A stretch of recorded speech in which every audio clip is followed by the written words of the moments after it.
beware, motherfucker, cause the king is back. So when you talk to people in the industry, especially the the OGs, they're always going to be like, bro, legalization has absolutely ruined the business. And to be honest with you, I don't think that's fair, because legalization has done some incredible things, to be honest. It's opened up research so that it's no longer just anecdotal evidence. Some of it has become scientific fact. It has created a lot of jobs and a lot of job opportunities for people that have a lot of talent, but that would have usually not been able to survive in the legacy market, because, we always made the distinction of who's a civilian and who's a soldier, And it's also allowed people to work with the plant without having to look behind their back all the time. And it has I have a lot of conversations now about what I do. And I can share my passion for what I do in a way that I could not do a couple of years ago. A couple of years ago, there was just, what do you do? Oh, I'm in real estate. Oh, really? You have any houses for rent? Yeah, I'll send some through. And then just delete the number. Or I'm a builder, or I'm a personal trainer. You always had to lie. It's not nice to lie. I'm not a liar. I don't like to lie. But we used to have to lie. And now we can be proud and say no. I work in cannabis. I'm a geneticist specialized in cannabis strains. It's something that makes me proud to say, and to be able to say openly, that I am trying to better the world and tell my story. I'm going to get through this many, many times. I'm going to repeat this over the years. You guys are going to go crazy about it. But what I'm trying to do is tell a story through the art form that is cannabis. And legalization has made that possible, because let's be honest, before that, no one was allowed to do anything. We were all tight-lipped, very, very tight-lipped. But there is a problem, and the problem most people don't want to talk about, and some people just can't see the problem because it's very hard to see the trees through the woods sometimes. The problem isn't really legalization. The problem is not even corporate money. The problem is that we used to have a culture, and a culture means that we have certain, even though it was not a verbal agreement, we never sat down around the table on a powwow and said, this is how we're going to do things. But what a culture is, basically, it's certain shared habits, common ways of treating each other, just like you have in Dutch culture, in African culture, in Belgian culture, in American culture. Every culture is different, and it has certain expressions in music, in dress code.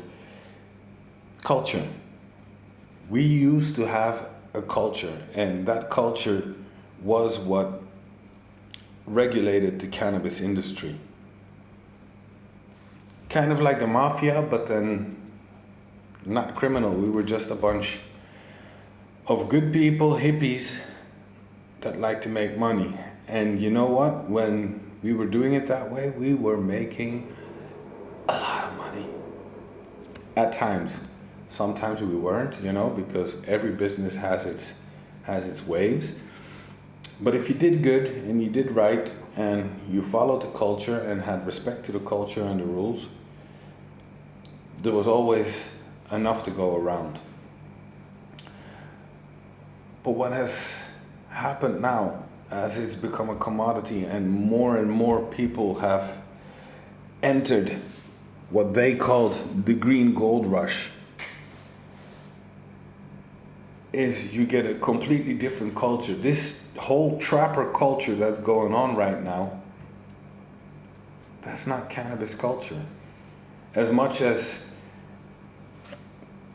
certain brands and certain people want to make that the culture of today and saying that we have to evolve, I get that, but at the same time, you have to evolve within the culture. Don't just change the culture.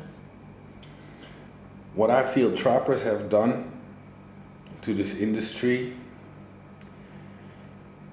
it angers me a lot, because people have built years and years of experience, relationships worldwide.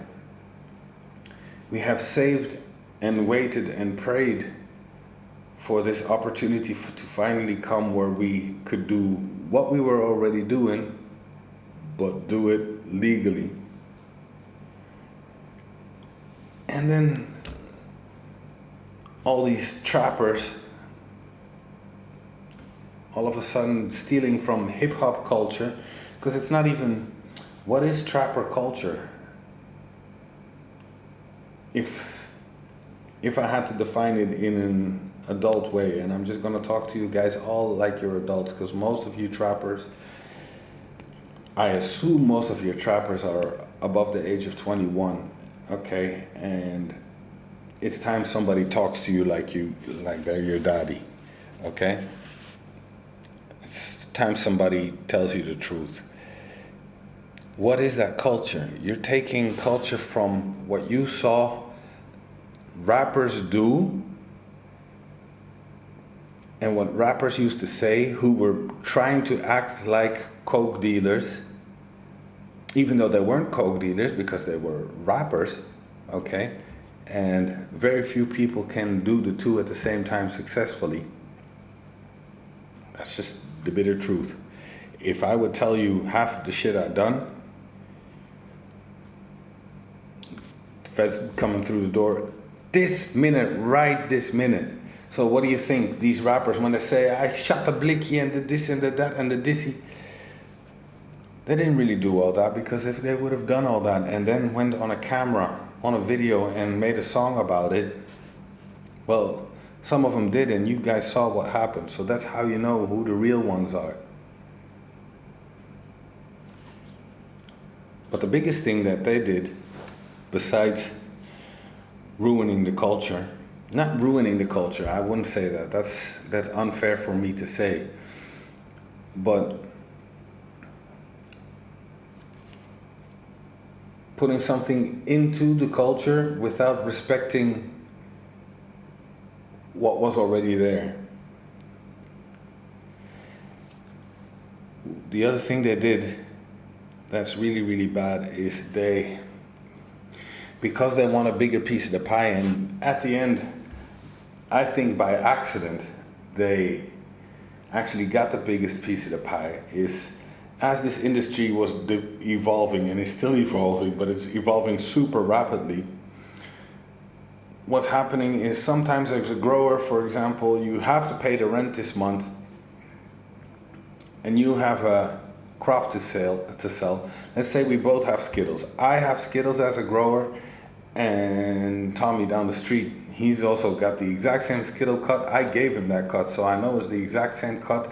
I taught him how to grow, so it's the exact same product, okay? But Tommy down the road is really desperate because he's 6 months behind on rent and he's about to get kicked out of his grow. So he calls up the trapper, the link, the plug, okay?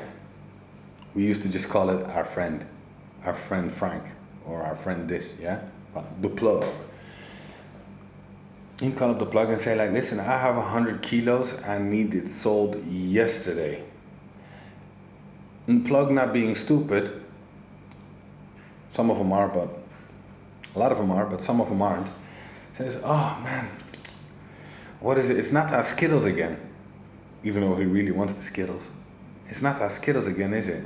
Nobody wants that Skittles, bro. Let me see, let me get back to you tomorrow. What do you want for it? 27s? I bet. Listen, I'm gonna call you tomorrow, okay? Because I'm just in the middle of something. Boom. He's gonna hang up the phone, knowing that by doing this, his friend, or who should be his friend, yeah, is gonna be even more desperate because he thinks he's got it sold. So the next day he calls back and says, yo, what's up? It's me, the plug. Listen to my chains. Okay? And he's gonna say, listen, I talked to my peoples, they really don't want that Skittles, but look, bro, I wanna help you out. You know, you've always supplied me with goods and you've always been good to me. I'll tell you what, I'll give you 21s. Grower does his little calculation, 21s. Okay, well, I'm not making any profit there, but you know what? At least I can pay the rent. Okay, sweet, I do it. But come and pick it up now. Bring me the cash. Boom, guy does the cash, they do the deal. And the grower even says, listen, don't tell anybody I sold it to you at this price. Don't worry, I won't, bro. Don't worry, I won't. Closes the door. Trapper goes home with his work, boom, spreads it out, makes hella money. And what's the first thing he does? Goes on Instagram. Yeah, yada, yada, yada, jabba, jabba, jabba. I got that new Zaza. Listen, bro, I got it on the low. If you guys want to get work on the low, follow me, buy my course, do whatever. And I'm going to tell you how to get that Za, that exotic for free. Well, not for free, but almost for free. Listen, this is what I did. And guess what? I got that work for dirt cheap, bro. I got for, if anybody is paying more than 21s for Skittles, come on, bro. Who's paying more than 21s for Skittles nowadays? That was his Instagram post. Now guess what? Everybody sees Instagram. I see American little trap boys Instagrams. Not because I want to see them, because Instagram pushes them to me. Yeah? And I'm a European. Right now I'm in Asia. I'm still getting that shit. So what, you don't think Tommy down the block gets that? Now, the price for Skittles has become 21. Globally. What happens next? Because at 21, he wasn't making any profit, but at least he was still breaking even.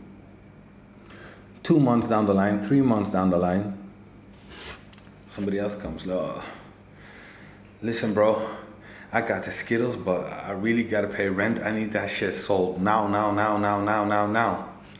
Next trapper goes, yo, bro. He just bought the other guy's course, right? So he knows what to do. He says, listen, bro,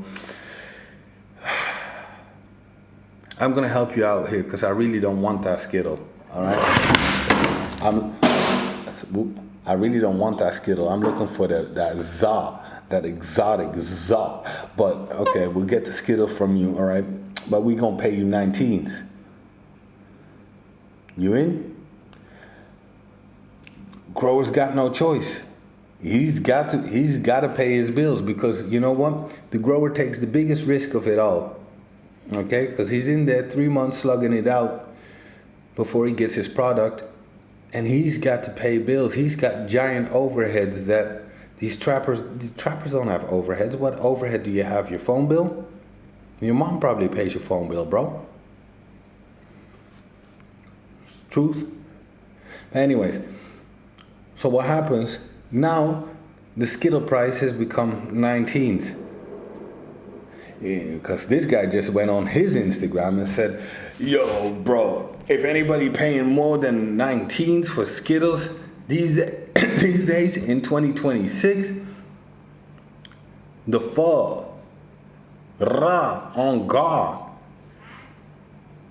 So now, nobody can grow Skittles and make money anymore. So they have to come with a new. And then have to come with a new. And it comes to the point where people even start inventing new names for old strains. Not gonna name any names, but y'all know what I'm on about. And once again, I'm not a bitter OG.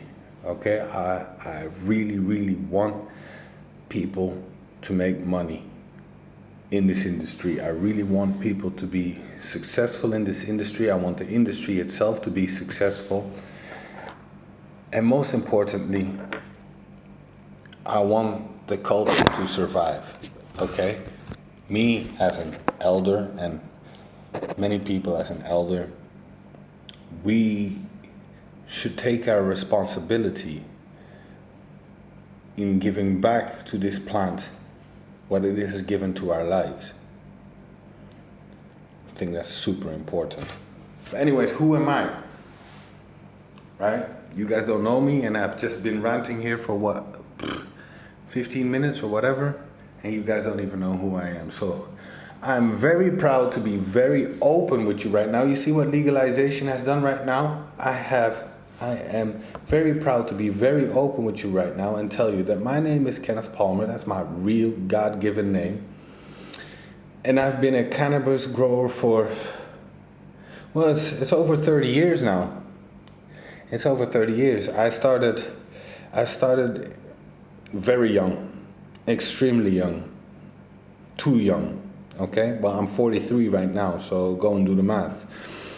And I fell in love. I can tell you how I fell in love with cannabis in the first place is I was skateboarding as teens in the 80s and 90s would do.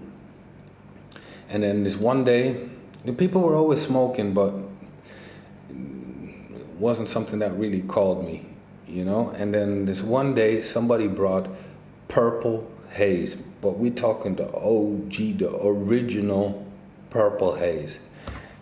And that just smelled so good, so I says, I gotta try it. Boom, I make a joint. And I smoked that joint, and I still remember it to this day. I did not get sick, I did not whitey out, I didn't get couch locked, I didn't become lazy, I didn't turn into a zombie, I didn't turn gay, or none of that shit that, you know, people scared you about when you smoked weed. It made me the happiest man alive that day. And to be honest with you, I have been chasing that feeling every single day. I've stopped smoking weed for 5 days because I was thinking, maybe I don't feel that happy and that active because I was smoking weed, so let me stop it. And it wasn't that. It literally wasn't that. It was something in that high THCV, okay, that was in that original haze that was just out of this world. The best feeling I've ever had, the best taste I ever had, and just the best experience that I ever had. And I don't remember the full story of this, except that I know that he got it from his uncle, and his uncle was one of those people that would travel the world for cannabis, for different strains. But I can't remember exactly where he got it from, whether it was grown in Africa. No, he brought the hash from Morocco. But I don't know where he got that purple haze from, but man, I really wish I was as advanced then as I am now, that I could have asked for the cut. And I promise you, I would have guarded that clone with my life. Anyways, from then on, I worked in, let's call it, the legacy market, growing cannabis up until about a year ago. And many times I started with one light, grew up to a couple of thousand lights in different places, got busted, had to start back up, build back up again, got busted, had to start back up, and the cycle continued, yeah? And I was also, at one point in time, a giant wholesaler. And when I'm talking a giant, it's like you see these trappers these days, like even the big trappers, they ain't nothing, okay? I did a lot of weight. I really did a lot of weight. But that lot of weight, even though you think it brings a lot of money in, it does, but you also have a lot of employees, a lot of people working for you. It is, even though it's a black market thing in a way, you have to run it like a legitimate business, and a legitimate business has a lot of costs to it as well. Not only financially, but also stress on your family, security. Don't forget, people were trying to rob us all the time. All kinds of issues would come up all the time. I would not wish that life upon my worst enemy. I really can tell you, and most legacy OGs will tell you, I would never want my kid to have that life. And I have kids, and I always told them, please do something else. Please don't go your daddy's route, because I would not wish it upon my worst enemy. Even though I love it, and I feel like I'm 43 years old, and I have never worked a day in my life, except for the days that I wasn't doing cannabis. But every day that I have worked with this plant, whether it was working with genetics, flowering, trimming, selling, just talking about it, researching, every single thing I've done with this plant, it has never felt like work. It has felt like just a dream come true, a blessing. And then about a year ago, we started talking because one of my friends has had a legal farm. And he just said, man, I really need a true master grower. I've had a lot of growers come and go. And even though some of these guys have got agronomy degrees, and they know all the SOPs, they come with all the SOPs and BOGs. They're all GACP and GMP. But the truth is, nobody grows weed like you. Nobody can create such a good product consistently without any hiccups at a low cost per gram, because that's the game. That's the name of the game in my game in the growing. It's at the end of the day, it's cost per gram, cost per gram, cost per gram. Simple. So anyways, to start wrapping up this video and this first video and getting back to the line of what I wanted to say is, I first wanted to mention the pros and the cons of legalization, and then why it's dangerous, and at the same time what the opportunities are. So because I don't want to forget anything, I'm actually going to read these off because I don't want to forget one, okay? So the beautiful side of legalization is you got better genetic preservation. Bro, we're even getting some of the land races back. There's people that are like now actively spreading the land races back. Do you know what that means? If you do, if you know, if you don't know, don't care, don't worry about it. It's not for you. We get cleaner cultivation practices, even though they are not often practiced in my opinion, after what I have seen, but you have cleaner cultivation practices in some places. You get laboratory testing, get professional facilities, career opportunities. This is very true. Career opportunities. Who before could speak about having a career in cannabis? You couldn't. Career in cannabis used to mean you were a criminal. Now it's a career. You have medical access for patients because some people really do need it. Okay, and they say global collaboration with growers, but I'll be very honest with you, that global cooperation has always been there. And yeah, I'll shout them out.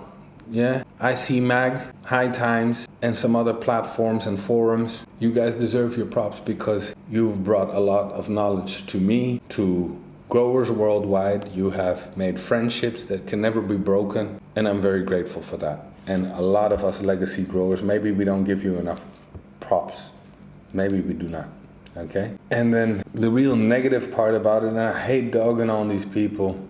I really hate dogging on these people, but it's the middleman economy. Okay?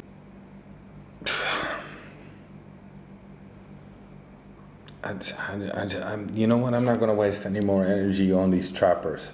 Okay, I'm just not gonna waste any more energy on these trappers. It's you know what? If anybody's got a problem with how I feel about that and how I feel about them, I'm a big boy. I'll send you my location. You can come and do something. That's how annoyed I am about it some days. Even though I love y'all and I want y'all to make money, okay? I really want y'all to make money, but stop it, bro, and think and respect the culture that you're stepping into. That's all I gotta say about that. But the danger of it is that when growers are forced to compete with price, only two things can happen.